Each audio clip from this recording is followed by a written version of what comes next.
So this month of June, we are talking about moving out. And the first Sunday, we talk about bringing the light to those who are in darkness. And the second Sunday, we talk about sharing the good news to the world. At ngayon, ang pamagat po ng mensahe na akin pong i-share naman ay fulfilling your mission. So, the reason why God is commanding us to move out is to fulfill our mission.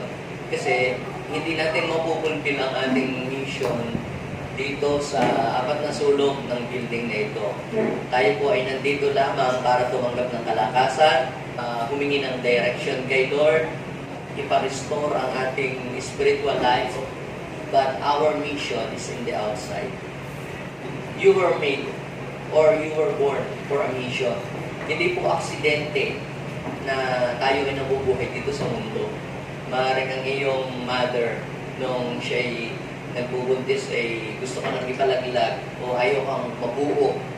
Uminom na ng mga kung ano-ano para lang ikaw ay malaglag. Talagang nagja-jogging, nagsumba-sumba na para hindi ka lang mabuo. Pero nabuo ka pa rin. At ikaw ay naging tao. At ikaw ay naisilang dito sa mundo. You know why? Because God has a purpose kung bakit ka nabubuhay dito sa mundo. May dahilan ng Diyos. Nakakalungkot, maraming pumapanaw, natatapos ang buhay dito sa mundo, pero hindi po nila napupulfill ang kanilang mission sa buhay.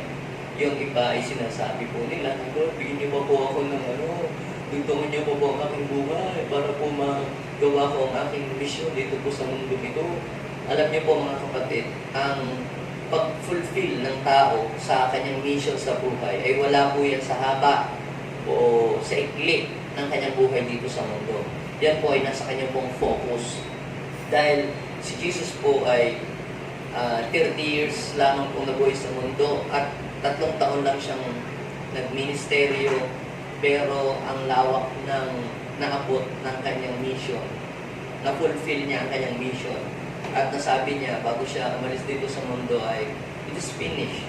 It means mission accomplished. Tayo po, mga kapatid, ay itinutuloy lamang natin yung mission ng ating Lord. So, what is our mission? Our mission is connecting people to God and making them a true followers of Jesus. Bakit natin nire-reach out yung mga tao sa labas? Bakit tayo lumalabas? Why we are doing outreach?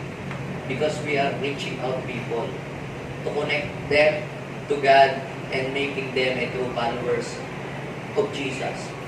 Habang ang Iran at saka ang Israel ay nagbubumbahan sila at nag-aaway, that is a part of biblical prophecy. Pag binasa niyo po ang Matthew chapter 24, you will hear news about war or rumors of wars. Magkakaroon ng mga tagutom, magkakaroon ng mga salot, magkakaroon ng mga iba't ibang mga sakit, ng taggutom, ng taghirap, magdidigma ang bansa, laban sa kapwa bansa, ang kaharian, laban sa kapwa kaharian. Pero huwag kayong matakot. Sabi ng Panginoon, kapag binasa ninyo ang Matthew chapter 24, dapat mangyari ang lahat ng ito. Yan po ay mga sign na pagbabalik ng ating Panginoon. Pero hindi daw po karaka-raka idadating agad ang wakas. According to Matthew chapter 24 verse 14, kailangan munang maipahayag ang salita ng Diyos sa lahat ng tao. Tsaka pa lamang darating ang wakas. So, ibig sabihin, may mission pala po tayo.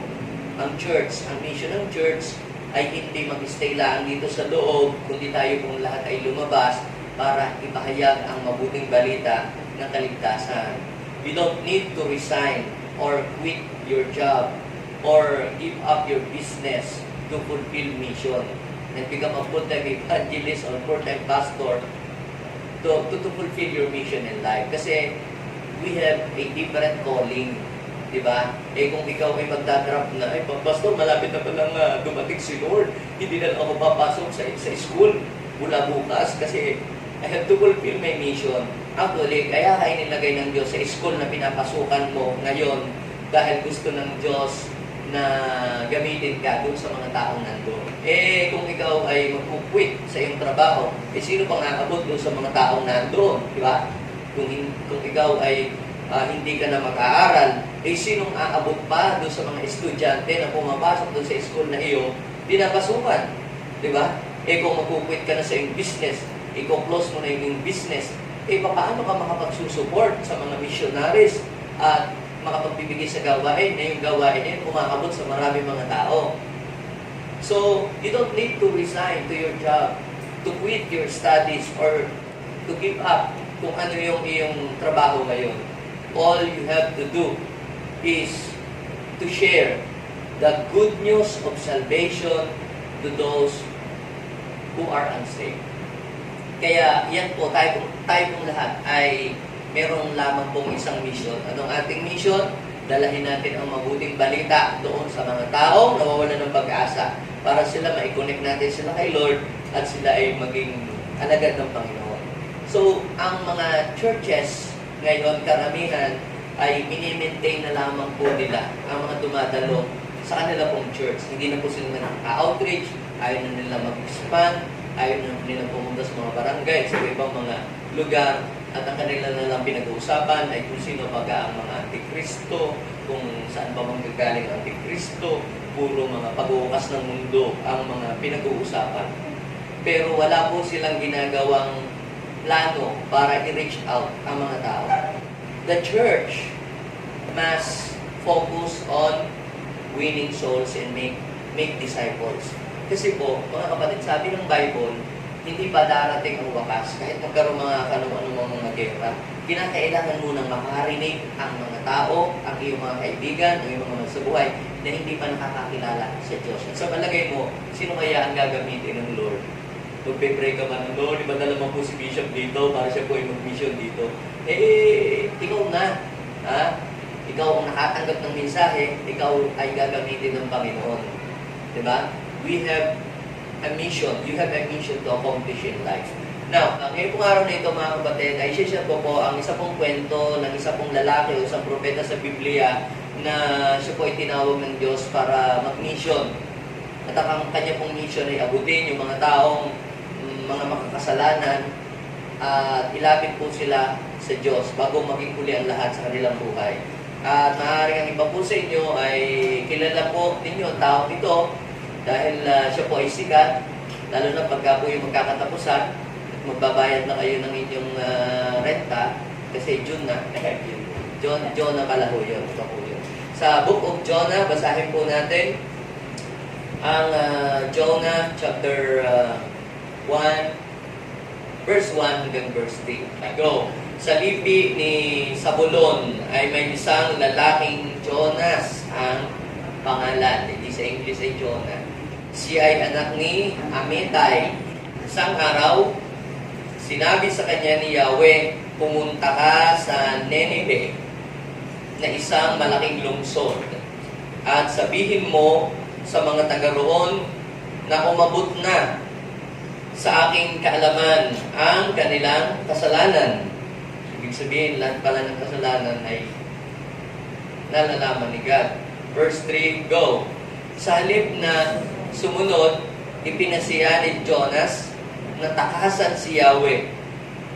Nagtungo siya sa Joppa at doon ay nakatagpo ng isang barkong patungo sa Tarsis. Pagkatapos magbayad ng pamasahe, sumakay siya sa barko upang maglakbay kasama ang iba pang mga pasahero patungong Tarsis. Sa ganitong paraan ay inakala niyang makakatakas siya kay Yahweh. Si Jonah po ay isa po siyang propeta. Kaya lamang, pag binasa niyo po yung kanyang story, ay hindi siya katulad ng ibang mga matured na prophet. Siya po ay mayroong pagka-immature. Pero alam niyo po mga kapatid, napansin ko dito habang binabasa yung story niya, si Lord hindi siya tumatao, hindi siya naghahanap ng mga perpektong tao na gagamitin. Kahit ang isang tao ay mayroon siyang weakness, kahit hindi magaling, hindi mahusay magsalita, kahit hindi mayaman, hindi tapos, basta't mayroong willingness, siya ay gagamitin ng Diyos. para maging pagpapala sa ibang tao. Kaya lamang po itong si Jonah, ang naging problema po sa kanya, nung siya po ay tinawag ng Lord para siya po ay mag-mission sa Nineveh, hindi po siya pumunta, hindi po siya sumunod. Bakit siya hindi sumunod? For some reasons. Ang Nineveh po, yan po ang capital city sa Assyria during that time. At ito pong lugar pong ito ay napakasama po ng mga tao. They are rebelling against God. Sila po ay mga violent people. Nandyan po ang mga terrorists sa lugar na yan. Sila po ay napakasalbahe po nila. At higit sa lahat, sila po ay sumasamba sa Diyos Diyosan. At napakasama po ng buhay ng mga tao sa lugar na yon. Sabi sa Biblia, talagang puno na ang salok. Higa na ay ang Diyos ay mapagpasensya. Ang Diyos nagpapasensya sa kasalanan ng tao eh. Pero pagka puno na si Lord sa iyo, higa nga sabi ni FPJ, kapag puno na ang salok, dapat ka nang kalusin. Ibig sabihin, sa ating mga kasalanan, minsan nagpapasensya pa rin si Lord pag gumagawa yung ginagawa tayo kasalanan, nagpapasensya si Lord. Pero hindi all the time si Lord ay magpapasensya ka. Darating ng time na si Lord ay sisingilin ka sa kasamaan na iyong ginagawa. At yun ang nangyari sa place of Nineveh. Pero si Lord, hindi naman siya agad basta-basta nagbibigay ng judgment sa isang tao na basta ka na lang mamamatay o mapapahama. Si Lord nagpapadala ng warning. Kumbaga, si Lord ay gusto ko pa rin isalba, gusto ko pa rin bigyan ng warning, bigyan ng pagkakataon na magsisi at tumalikod sa iyong mga kasalanan. Kasi ayaw ng Diyos na ang mga tao ay mawala dito sa mundo na hindi nakapagsisi. Dahil kawawa yung tao na namatay na hindi nakapag-repent. Sa impyerno na talaga pupunta yun. Wala nang pag-asa yun. So, ang ginawa ng Panginoon ay tinawag niya si Jonah. Kaya lamang po si Jonah ay nag-disobey. Bakit? Dahil, una, ito pong Nineveh ay, sila po ay kaaway ng Israel.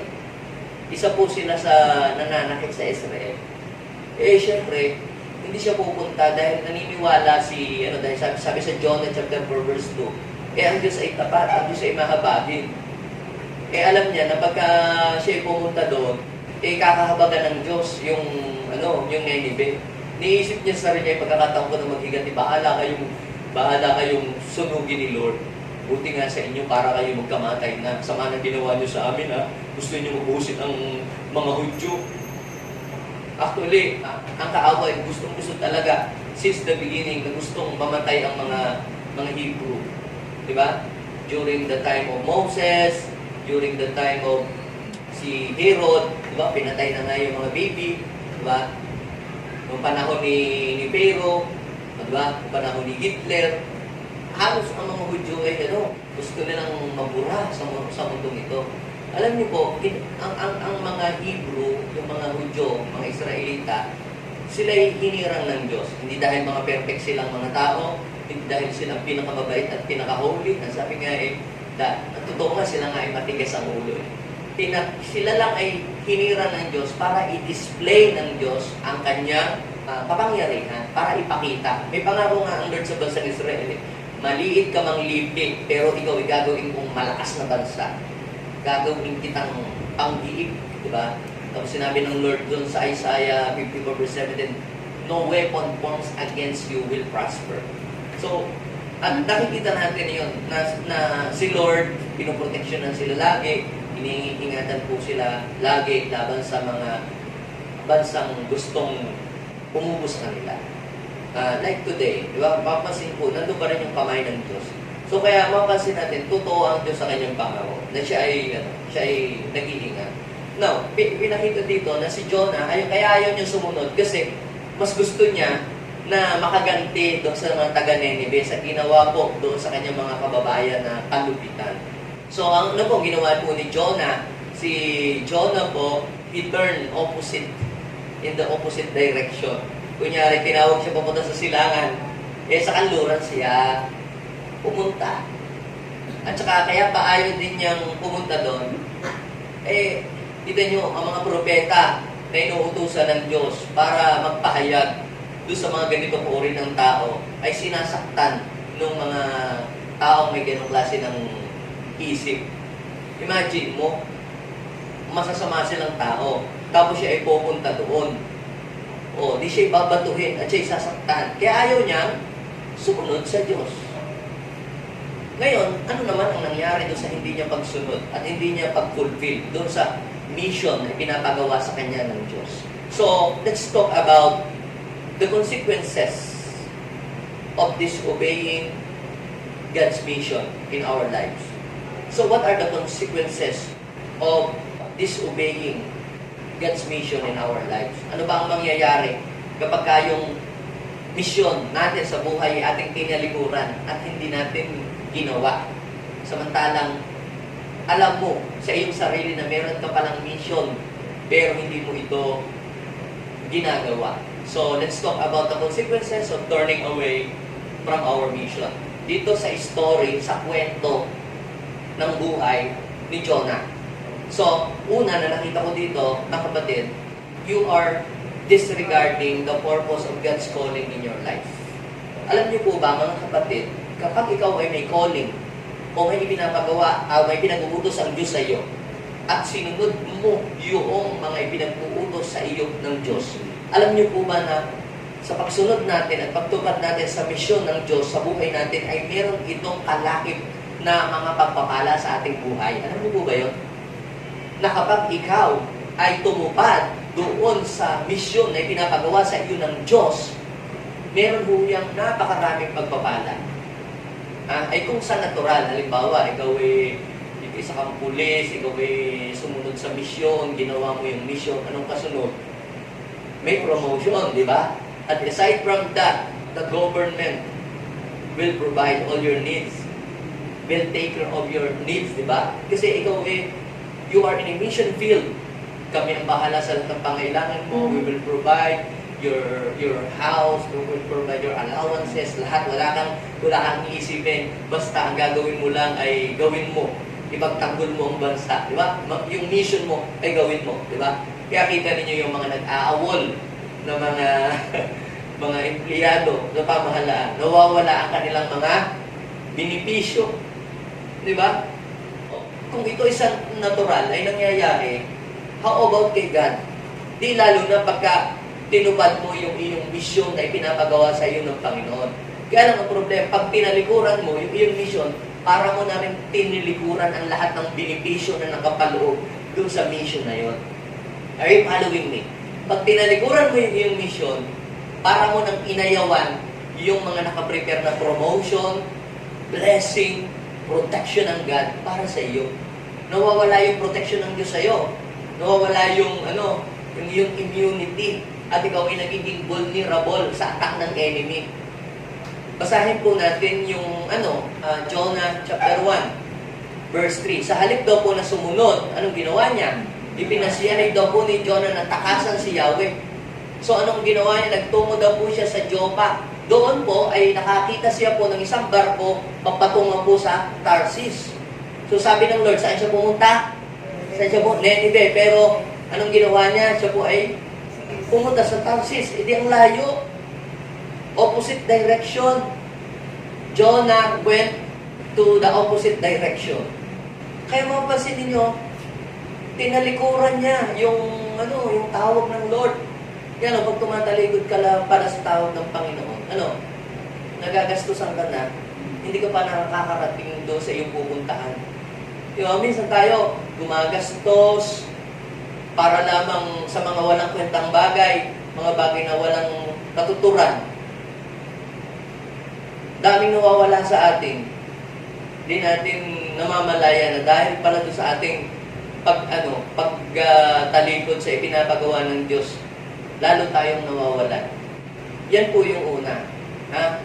When you disregard your calling and mission in life, you are also disregarding the blessing of fulfilling God's mission. Ang tinalikuran mo yung blessing, hindi yung mission, kundi yung blessing ng Lord para sa iyo. At nawawala ka sa protection. You will become vulnerable. Pag sabi vulnerable, madali kang tamaan ng anumang atake na kaaway. Pangalawa, you are giving God a reason to become angry or to be angry with you. Binibigyan mo si Lord ng dahilan para siya ay magalit sa iyo. Pag kayo po, mga magulang, di ba, sinasabi ninyo sa inyong mga anak, mag-aral kang mabuti, magtapos ka, tapos pagka-graduate mo, with honor, na bibili kita ng sasakyan.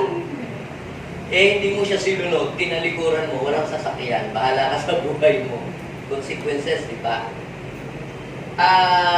Sabi mo, magtapos ng pag-aaral, anong ginawa? Nagpa-boyfriend, nag-asawa, anong nangyari? Ang saya-saya, masaya ka. Hindi ka masaya, di ba? Malungkot ka, nagagalit ka pa nga eh. Pinuputol mo nga minsan yung mga ibang mga blessings eh, para siya matuto. So, ano po ang nangyari? Nagalit po ang Diyos, hindi siya natuwa. Kaya, anong nangyari kay Jonah? Basahin niyo po yung Jonah chapter 1, verse 4. Ngunit, nang sila daw po ay nasa laot na, nandun sa gitna ng karagatan, nagpadala si Lord ng isang malakas na bagyo, kaya't halos mawasak ang barko.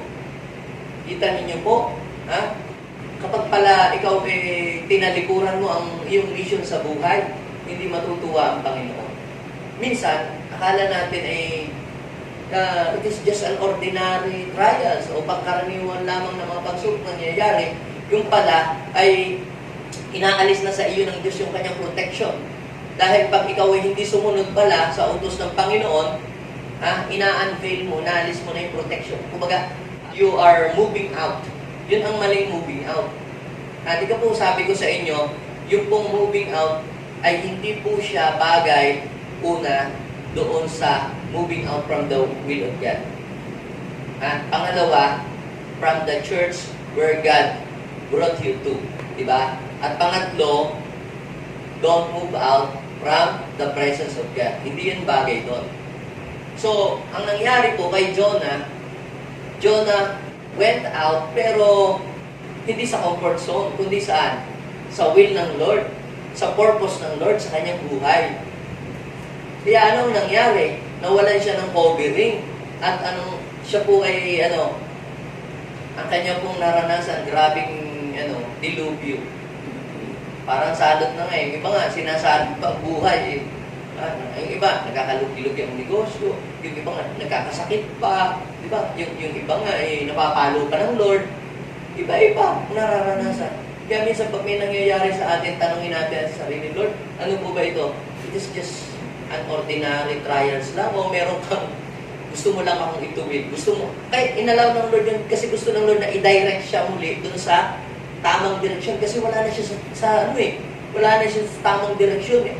Minsan, inaalaw ng Lord na mangyari sa atin yung mga bagay na hindi niya gustong mangyari, pero pinapahintulot niya para i-direct ang muli. Noon pong ako po ay second year high school, ay ako po ay pasaway. Naakit ako sa church, pero ako po ay pasaway po na bata. Kumbaga, nagdadala ako ng mga bara sa school, nagsusugal kami doon sa school, yung gano'n. Pero ako na-attend sa church pagka-alim ko. Ibig sabihin ako ay karnal.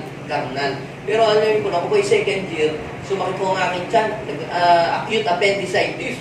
Ang takot ko po maoperahan, dinala ako sa ospital. At ako daw po yung operahin. Naku, alam niyo nung marinig ko ho, lahat na yata ng dasal, panalangin, lahat na yata ng kanta, yung mga This is the Day, kinanta ko na, Lord, patawarin niyo po ako sa naman ginawa ko sa laban. Ako po ay iyak ng iyak. Pag-uwi ko ho sa aming bahay, ako nagpa-pray po doon sa aking uncle na pastor siya. Pastor Bonnie. Sabi ko, ipag-pray ako, maupirahan. No, ako ipinag-pray, naranasan ko yung presence ng Lord, yung sakit, nawala ho yung pain sa akin. The following day, punta ko muli ako sa ospital, chinik up muli ako ng doktor, ay hindi na daw ako operahin. Kasi hindi naman na matigas ang tiyan.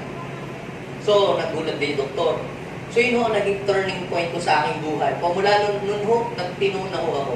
Sometimes, God is allowing us to experience different trials, sometimes circumstances, in terms of down ang business, o kung ano-ano mang nangyayari sa atin, hindi para tayo ay sumpain, kundi gusto ng Diyos lamang na tayo ay i-direct doon sa ating calling para hindi tayo malihis. Di ba minsan, mga magulang, pag ang ating anak ay tangay, nakikita nating iba na ang landas na nilalakaran, di ba nagagalit ka, namamalo ka? Ha? Hindi ka masaya, tinutuwid mo para sa ikabubuti niya. Gayon din po, nagpadala ang Lord ng bagyo para sa ikabubuti ni Jonah, para i-direct siya dun sa kanyang calling. Bagamat nagalit ang Diyos, dahil siya po itinalikuran. Kaya sabihin mo sa iyo katabi, para hindi magalit si Lord sa iyo, para hindi ka bagyuhin. Sino dito gustong bagyuhin pa muna para sa susunod? Yung iba nga nagkasakit pa, na ospital pa, kung naputol pa ang daliri, sumunod ka na, mag-keyboard ka na ngayon, o magtugtog, pati hintay mo pang kung anong mangyari sa iyo, din sa Lord, susunod na po ako. Kasarap nung nasunod na yung hindi ka napapalo ni Lord, di ba? Yung iba gusto pa talagang mapalo muna ni Lord Tsaka lang, Lord, sige po, I will obey, I will follow you, Lord. So, pangatlo, ito, you are giving the enemy an opportunity to steal from you. Kita nyo po, halimbawa, yung mga taong masuwayin, ay sumunod sa Diyos, minsan, ay yung nawawala ang covering, dahil nga sa pagsuway, nawawala ang covering. So, ano nangyayari? Pag wala kang covering, ang kaaway ay mayroon siyang kapangyarihan na saktan ka. Pag naawang ka, alam ang nangyayari po diyan? Di natakot po yung mga tao. Pag binasa nyo po, yung Jonah chapter 1 verse 5, takot po ng mga tao, talagang kanya-kanyang dasal.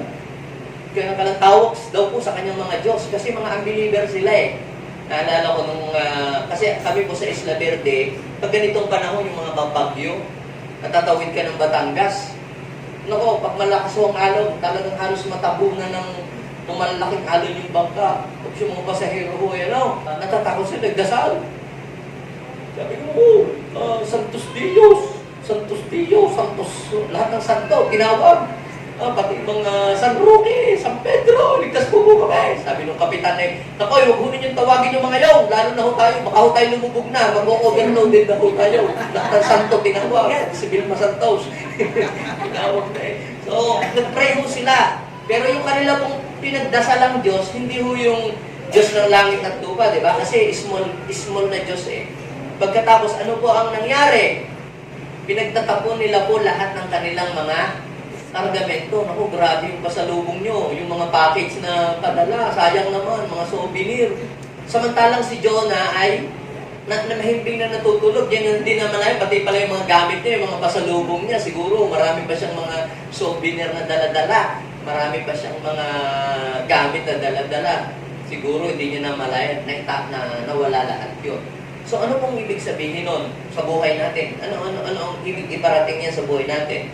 Minsan, kapag tayo sumusuway sa Diyos, ang daming nawawala sa atin. Diba? Ang daming mga, nagkasakit ka dahil sa pagsuway mo sa Panginoon. Sabi ng Lord nga, huwag ka nang magbisyo. Nag-bisyo ko pa ng bisyo, tapos nagkasakit na hospital ka, nagpagamot ka, naggastos ang pa ng 50,000. Di ka nanakawang ka. Nanakawan, hindi nanakawan. Tapos sumakay sa, magtutor sa ibang bansa. Naggumastos, nagbayad pa ng mahal, tapos hindi nakarating. Sayang ang ibinayad. Nagastusan, pero hindi nakarating doon sa kanyang destination. So, yun ay mga consequences ng pagsuway sa Panginoon. So, yung halimbawa ng mga consequences, kapag sumuway ka, kasi ibinapagawa sa iyo ng Lord, yun yung mga bagay na nangyayari kadalasan. At maaaring iba sa inyo, naranasan nyo to, alam nyo to, tinitingnan lang natin sa buhay ni Jonah.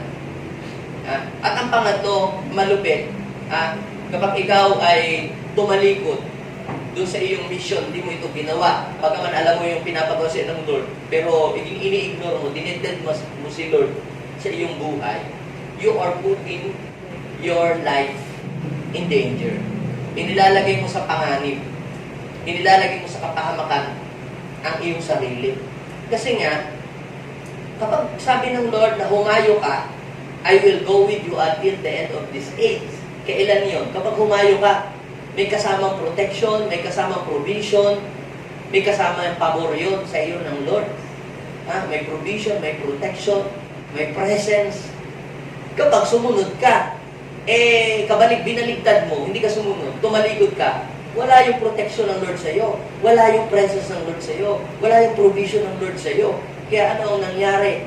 Sa Kanya, bankruptcy, ubos ang lahat, nawala lahat sa Kanya, di ba? Ito ngayon po ang nangyari.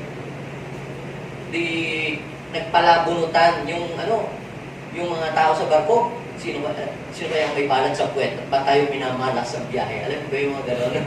Sabi ng mga matatanda, pag meron kang kasama na laging nagkakaroon ng aberya sa biyahe, minamalas, siguro meron tayong kasama may balat dito.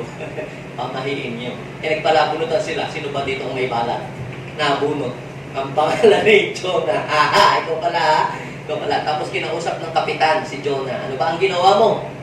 Yun makikita ninyo po doon sa sa Jonah chapter 1 verse 8 hanggang 12. Ano ba ang ginawa mo? Sino ka ba? Taga saan ka ba? In-interview po siya. At sinabi po niya na siya po isang Hebrew na naniniwala sa Diyos na lumalang ng langit at lupa. Na actually siya po inutusan ng Diyos para mag-mission doon sa Nineveh. I-share ang word of God sa mga taga Nineveh. Pero ayaw niya. Kita niyo po habang ikinukwento niya, natakot po yung mga nakasakay doon sa mga, grabe naman yung ginawa mo. Kakakilabot yan. Palakas ang bagyo. Ano magagawin namin para tumahimik dito ang dagat? Babasa niyo po yan doon. Just read for yourself. Kung ayaw ipakita sa inyo. No? Ang katotohanan. Pag sabi po doon sa verse 12, ang sabi po doon, hindi ihagis ninyo ako sa dagat. Grabe, ihagis ninyo ako. At yun ay kakalma ang dagat, sagot niya. So, dahil po doon sa pagtalikod niya, pag-rebelde niya sa Diyos, pag ayaw niya, kita niyo, kapahamakan ang kanya hong sinapit. At nag-pray naman po sila doon sa verse 14 hanggang doon sa 16. Lord, huwag niyo po naman kami ibilang na kriminal sa gagawin namin sa taong ito. Yaman kayo din po ang nag-reveal kung anong gagawin sa kanya. Tapos inihagis, 1, 2, 3, inihagis po. Yun. Tapos bigla pong kumalma at bigla pong natakot. Alam niyo, minsan, sa pagsuway natin sa pinagkagawa ng Lord, hindi lang yung sarili natin ang ilalagay natin sa panganib. Minsan, yung mga taong nasa paligid natin, nadadamay sila. Minsan, nadadamay yung anak mo na wala namang kinalaman, pati kayong buong pamilya, parang sinanot na ganito na ating buhay. Yung pala, si Lord ay merong pinag-uutos sa iyo, pero iniignore mo, hindi mo siya sinusunod. Kaya pati ikaw, pati the whole family, naapektuhan ng iyong pagsuway. Grabe pero pag kabaliktaran nun sa iyong pagsuway, pwedeng hindi lang ikaw yung malagay sa panganib ang buhay, pati yung iyong kasambahay, pero sa kabaliktaran nito, pag sumunod ka naman, hindi lang ikaw ang maligtas, pati yung iyong buong sambahayan. Tingnan ninyo si Noah, di ba? Nung sumunod siya sa Diyos, hindi lang naman siyang nasave, di ba? Pati yung family niya, pati manugang, pati buong sambahay niya, nasave dahil sa kanyang pagsunod. So kita niyo po mga kapatid, yung kabaligtaran ng pagsuway, kung ano yung consequences, at ano naman yung blessing kapag ikaw ay sumunod. So, ngayon, mga kapatid, yan ho yung mga consequences. Anong consequences? You are disregarding the purpose of God's calling sa iyong buhay. At tinatalikuran mo yung mga blessing na nakapaloob dito. Pangalawa, you are giving God a reason to become angry. Magagalit si Lord. And you are giving a door for the enemy to steal from you. Mananakawang ka. Kasi walang protection ng Lord. And you are putting yourself in danger. Siguro, ayaw naman natin mangyari sa buhay natin. Sino may gusto? Sinong ayaw? Say amen. Yeah. So, now, ito, pag-usapan natin, what are the great things that God will do when you decide to fulfill your life's mission? Ano ang ating mission? Ito, connecting people to God and making them a true followers of Jesus. Yung sabi ng Lord, go therefore and make disciples of all nations. Teach them to obey what I have commanded you to do. So, ikaw ay nagbi-business, dapat alam mo na kaya ka pagpapalain ng Lord because God wants you to become a channel of blessing to others so that you can bless other people. Dapat ay malaman mo na kaya ka ginawa ng Diyos na ganyan ay dahil para ikaw ay maging tulay ng mga tao, para yung mga tao mapalapit sa Diyos. ikaw man ay estudyante, ikaw man ay kahinante, ano man ang sitwasyon mo sa buhay, dapat ay malaman mo na ikaw yung gusto ng Diyos na gamitin maging tulay para yung mga tao ay mapalapit sa Panginoon. Are you following me?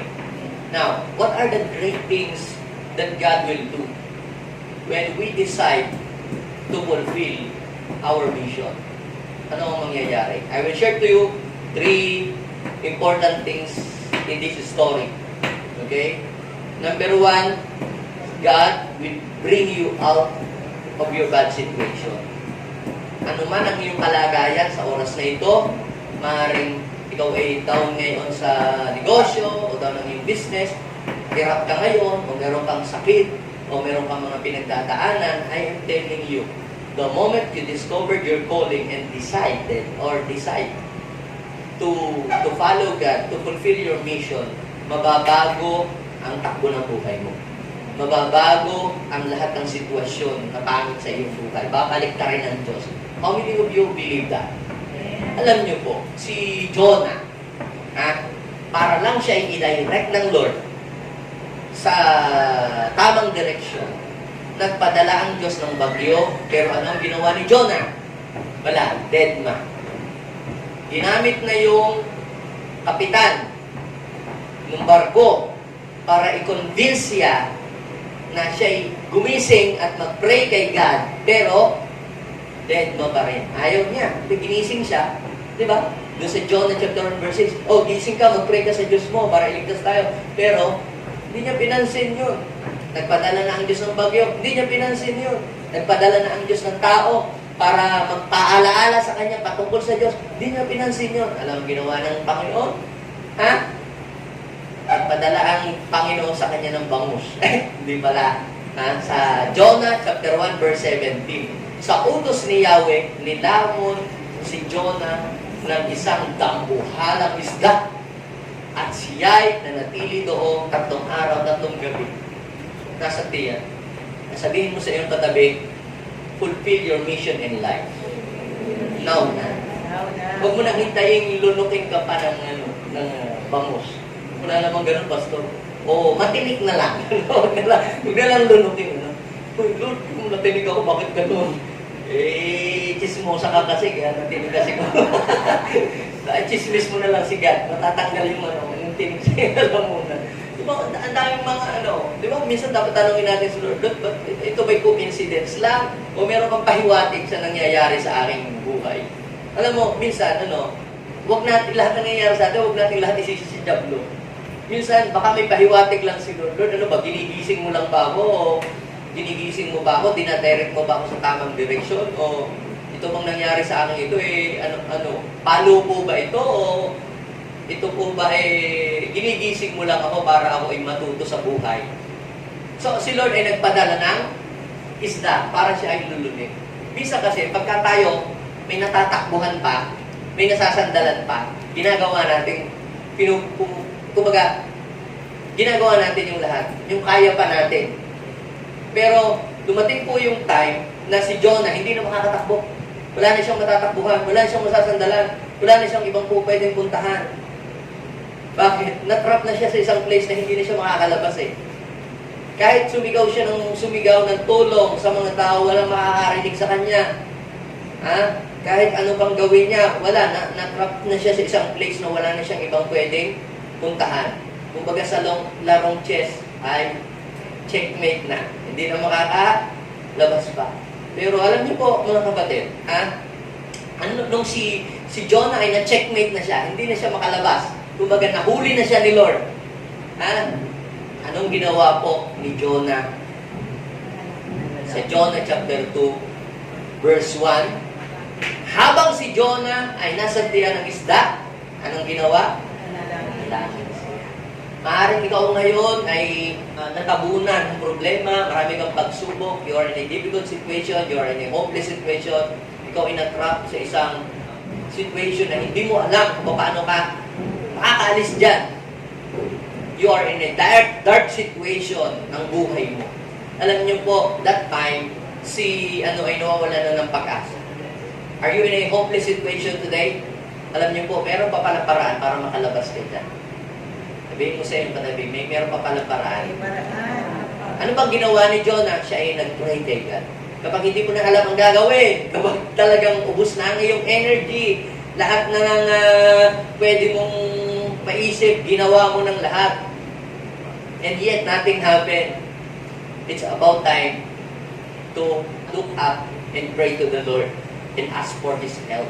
Ask for help. Humingi ka ng tulong sa Diyos. At ano po ang nangyari? Nung si Jonah po ay nasa difficult situation, nasa hopeless situation, siya po ay nag-pray. At nung po siya ay nanalangin, ang sabi po sa Jonah chapter 2 verse 10, kinausap ni Yahweh ang isda. At si Jonah ay iniluwan nito sa dalampasigan. Maaaring ikaw ngayon, listen, huwag ka muna pumalakpak. Maaaring ikaw ngayon ay nasa sitwasyon na ikaw ay may karamdaman, meron kang sakit, ikaw ay merong kahirapan pinagdadaanan, you're in a hopeless situation, maaaring ikaw ay kabi-kabila utang, maraming ikaw hinahabol ng Bombay, o maraming maniningil sa iyo, ikaw ay down na down ngayon, walang-wala ka, mag-pray ka lang kay Lord, kakausapin ng Lord ang lahat ng problema mo at iluluwa ka ng mga iyan. Bakit? Dahil merong ipinapagawa sa iyo si Lord. Sasabihin ng Lord, hoy, problema! Hoy, sakit! Hoy, kahirapan! Ilabas mo yung anak kong yan dahil gagamitin ko pa yan. Amen?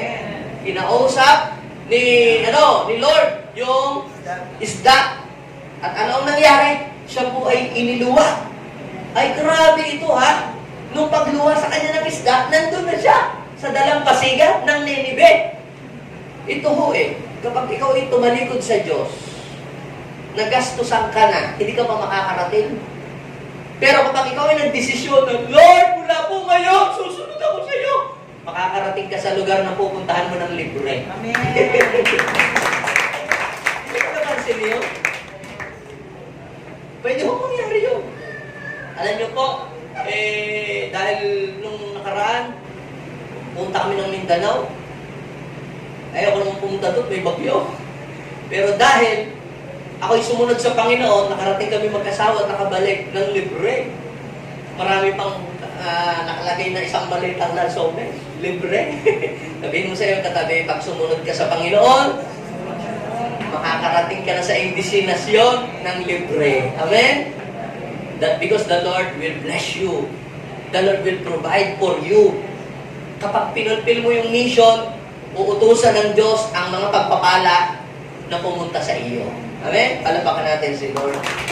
And the Lord will bring you out of your bad situation. Magkakaroon ng turn around sa iyong buhay. Yung pinoproblema mong utang, yung pinoproblema mong mga kahirapan, babalik na rin ng Diyos yun. God will turn your poverty into prosperity kapag sumunod ka sa Kanyang kalooban. Once na ikaw ay nag-decide, na ikaw ay, Lord, sige po, ako po ay mag-obey sa inyo. Gagawin ko po ang inyong pinapagawa. Sa oras na yon, magbubukas ang langit and He will provide all the resources na kailangan. Nung sumunod po sila, Pastor Owen, Pastor Sheila, na sige po, kami po ay magpimisyon. Nag-provide agad si Lord ng place na pagdadausan. Yung iba, hindi mo makapagsimula ng gawain, bakit ang mahal mo magrenta? Doon ay libre. Ang isa pang problema ho ng iba, kaya hindi makapag-umpisa ng gawain, walang sound system, nagagamitin. Pag nag-uumpisa, ang hirap kayang magsimula ng gawain, walang sound system, di ba? Nung sila sumunod, provided na, dalawa pang speaker, may mixer pa, hallelujah, may mic pa. Yung problema ng iba, nung kami nagsisimula, susulat pa sa Manila paper, ang mga kakantahin. Ayun na, hindi na meron ng LED. Kaya sabihin ko sa iyo katabi, pag sumunod ka kay Lord, kung ano yung kailangan mo, ipoprovide ng Diyos yun para sa iyo. Sumunod ka lamang sa Kanya. Huwag kang matakot. Gawin mo ang Kanyang ipinapagawa. Yung iba dahil sa pagsunod nila sa ipinapagawa ng Lord na maglingkod, nag-provide ang Lord na mag-sponsor sa kanilang pag-aaral. Yung iba dahil sa kanilang pagsunod sa paglilingkod kay Lord, nagbigay ang Lord ng trabaho sa kanila. Yung iba dahil sa kanilang pag-mission, nag-provide ang Diyos ng business para po tugunan ang kanilang pangailangan. Kaya ang Diyos na ating pong pinafollow dito, mga kapatid, ay may kakayahan tayong ingatan, bantayan, samahan, ipagtanggol, at pagpalain. Amen? Kaya sabihin mo sa iyong katabi, hindi ka nagkamali ng Diyos na iyong pag-iingat. Siya ang magtatanggol sa iyo, siya ang mag-iingat sa iyo. Amen? Hindi ka naman yung tatawagin kung hindi ka niya kayang ipagtanggol at hindi ka niya kayang mag-provide ng pangailangan. Ha? So, pangalawa ay the Lord will empower your words. Kasi ano ba ang ating mission? Ang ibahagi ang mga dakilang bagay na ginawa ng Diyos sa atin. Ikwento mo kung anong ginawa sa iyo ng Diyos.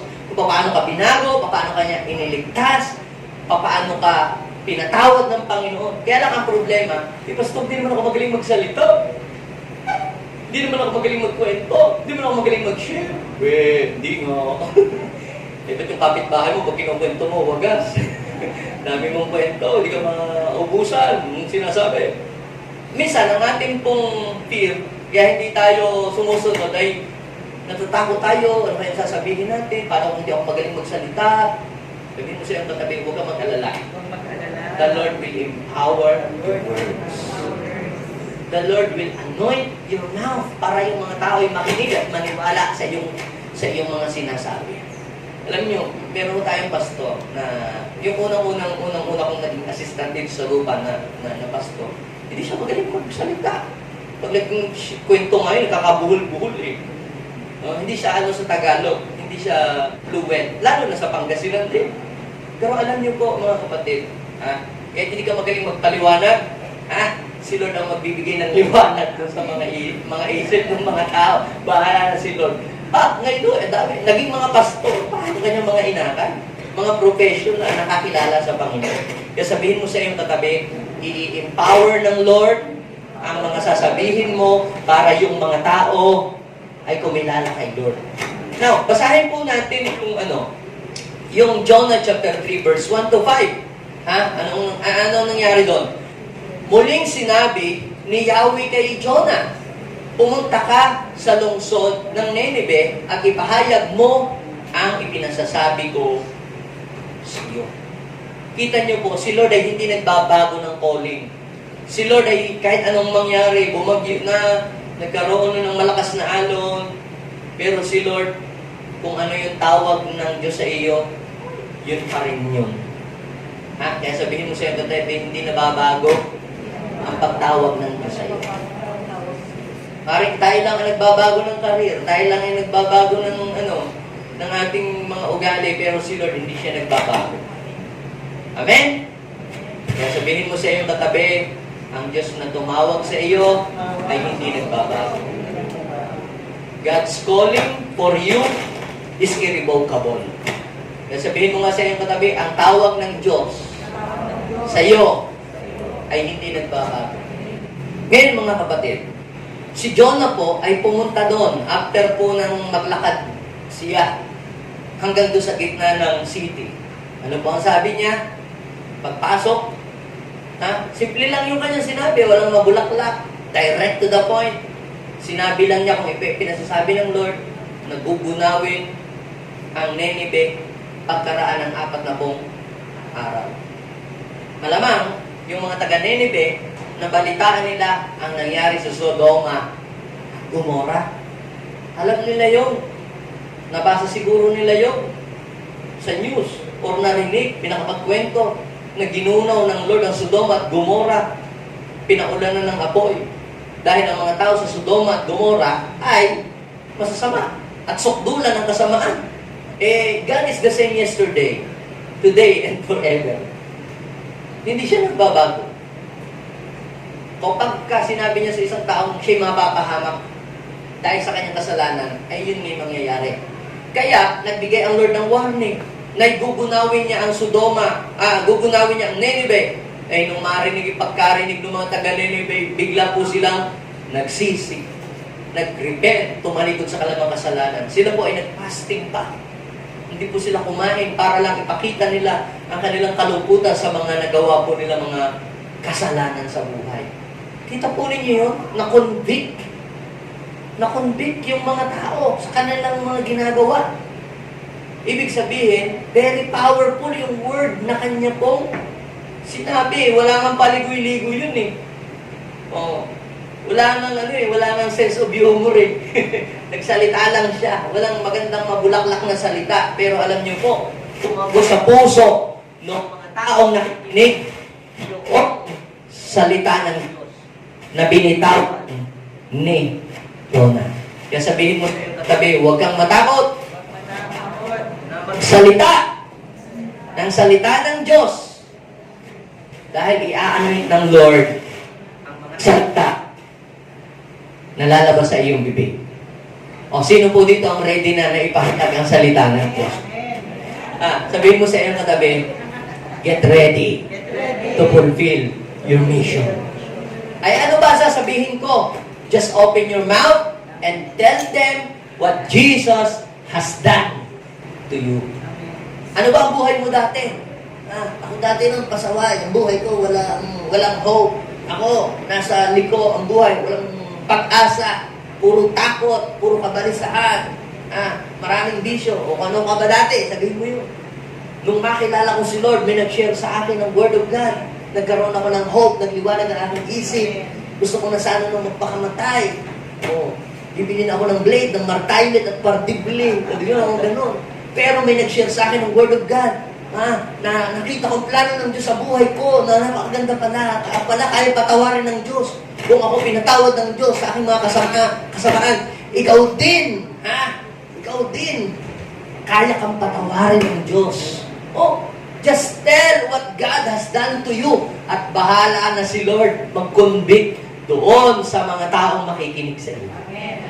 Kung yun yung mga kamaritisan mo, di yan kinig na kinig sa iyo ang mga kinukwento mo lang na may mga kung ano-ano may nakikinig sa iyo, ay lalo na pag ikinuwento mo yung mga dakilang bagay, yung blessing, paano ka nakatanggap ng blessing, ng promotion, or ng healing and ng deliverance, siguradong mas lalong maraming mabibless. I-anoint ng Lord ang iyong mga words. Sabihin mo nga sa iyong katabi, let's fulfill our mission. Our mission is connecting people to God. Ba't natin sinesir yun? Para yung mga tao, may connect natin kay Lord. At maging kagaya din natin sila. Ikaw ba ay followers ni Jesus? So, ganyan din dapat magiging sila. Magiging followers din ni Jesus. And last, ito, God will bring revival to the life of many people through you. Kapag sinabi natin revival means to bring back to life. Yung mga taong dating walang kabuhay-buhay. Yung mga taong dating walang kapag-apag-asa. Yung dating mga taong nasa kadiliman, magliliwanag ang kanilang buhay. Kita nyo anong nangyari? Buong city, buong bansa, tumalikod sa kasalanan, pati po yung hari. Pag binasa nyo po, yung Jonah chapter 3, verse 6 hanggang 10, pati po yung king, nung mabalitaan niya yung mensahe ng Diyos doon po sa Nineveh, pati po siya ay nagsisi. At sinabi niya doon sa mga kasamahan niya, sa mga tauhan niya, sa mga tao sa bansa niya, na tayo magsisi, mag-ayuno tayo, huwag tayong kumain. Baka sakali na tayo patawarin ng Diyos at hindi niya na ituloy yung kanyang banta sa atin na judgment. Nag-repent po sila. At ano po ang nangyari? Nahabag po ang Lord at hindi itinuloy ang kanyang planong pagpuksa sa kanila. Alam nyo, ang sabi po ng Bible, ang nagkukubli daw po ng kasalanan ay hindi napapabuti. Pero kinakahabagan ng Diyos ang nagpapakumbaba at nagsisisi. So ang Diyos ay Diyos na mahabagin. Ang Diyos ay Diyos na mapagpatawad. Ang Diyos ay Diyos na nagbibigay ng chances sa mga taong nanunumbalik sa Kanya. Imagine niyo po, kung walang ginamit si Lord na tao na nag-fulfill ng mission para i-share sa atin ang Word of God, maaaring ang buhay po natin ngayon ay alipin pa ng takot. May marinig lang tayong balitang gera o kung ano mga sakit-sakit dyan, tayo ihimatayin na sa takot. Pero alam niyo po, bakit tayo ay wala ang takot sa atin? Dahil tayo ay may Diyos na nakilala, na naniniwala tayo kaya-kaya niyang ingatan, at kaya-kaya niya tayong tulungan, at kaya-kaya niya i-provide ang lahat ng ating mga pangailangan. Kahit may mga balitang mga kahirapan, may mga recession, We had confidence. Bakit? Dahil narinig natin doon sa nagdala ng balita that God will never leave us nor forsake us. He will supply and provide all our needs.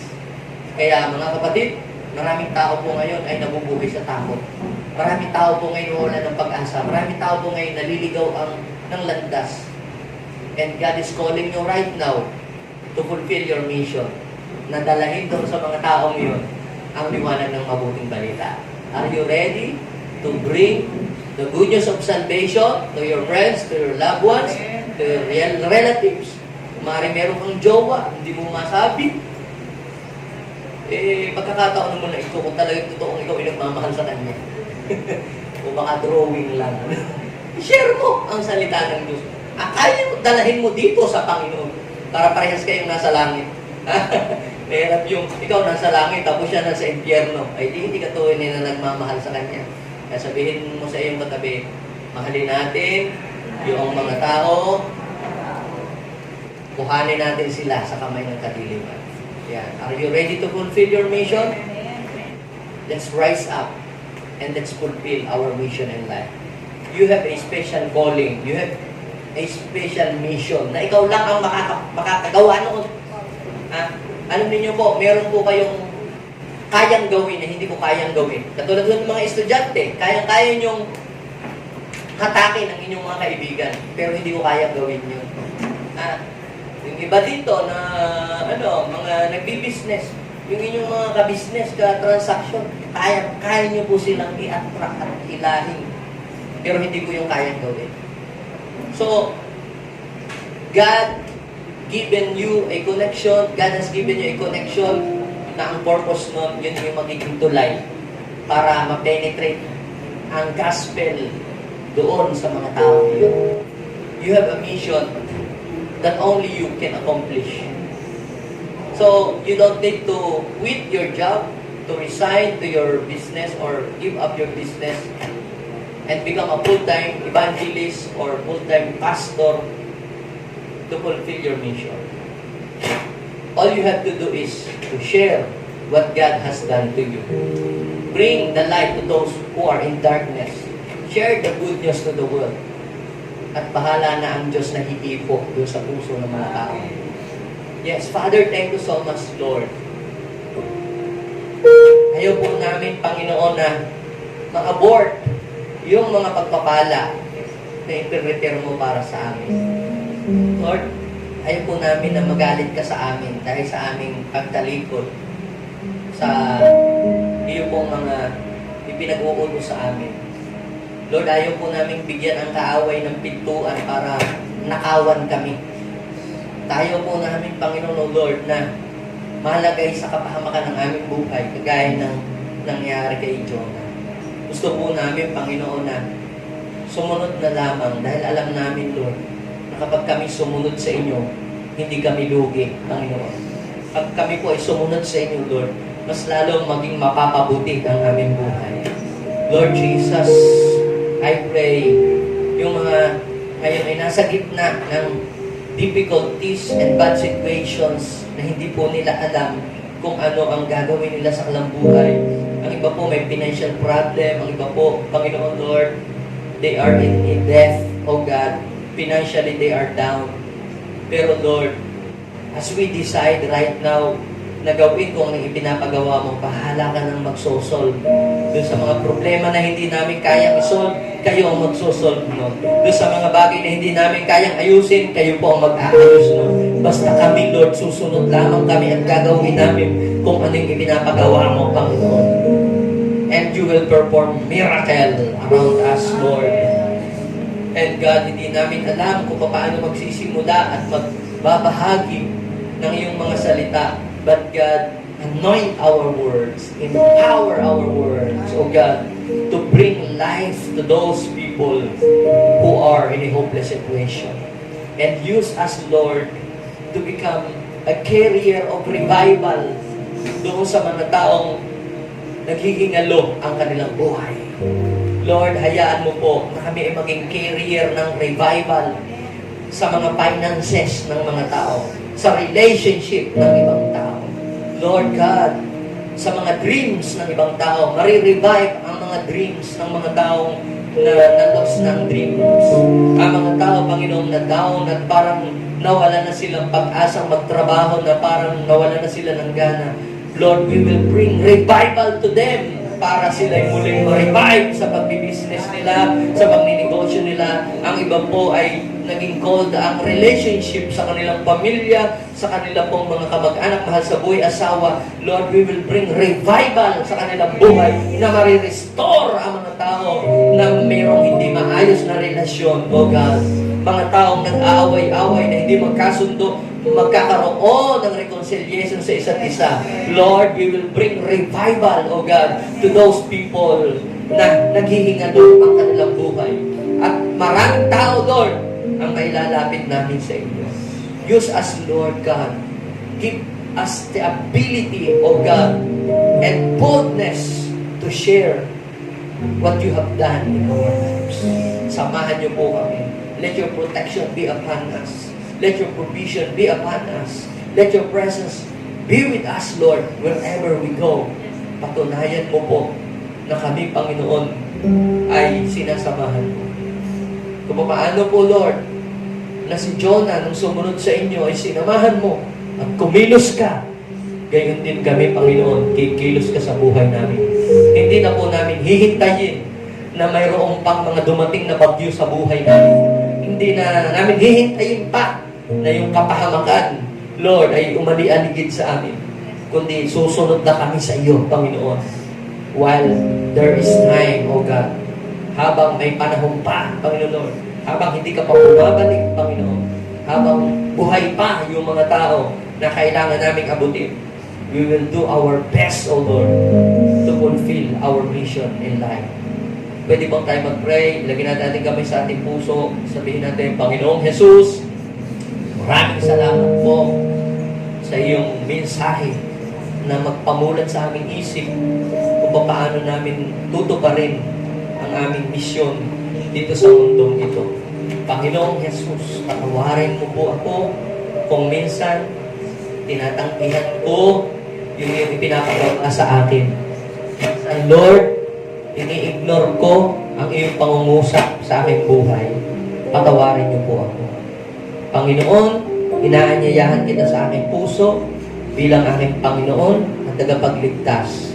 Gamitin mo po akong tulay para ang ibang tao ay makalapit sa inyo. This is my turn. In Jesus' name, Amen. Ako na lang nga magpe-pray. Bless niyo po ang inyong mga anak, Panginoon. At bawat isa sa amin, Lord, magiging safe ang buhay, magiging blessed ang buhay, at magiging prosperous, spiritual, emotional, and financial, Panginoon. Ipakikita mo, Panginoon Lord, na kami yung sinasamahan. In Jesus' name, Amen.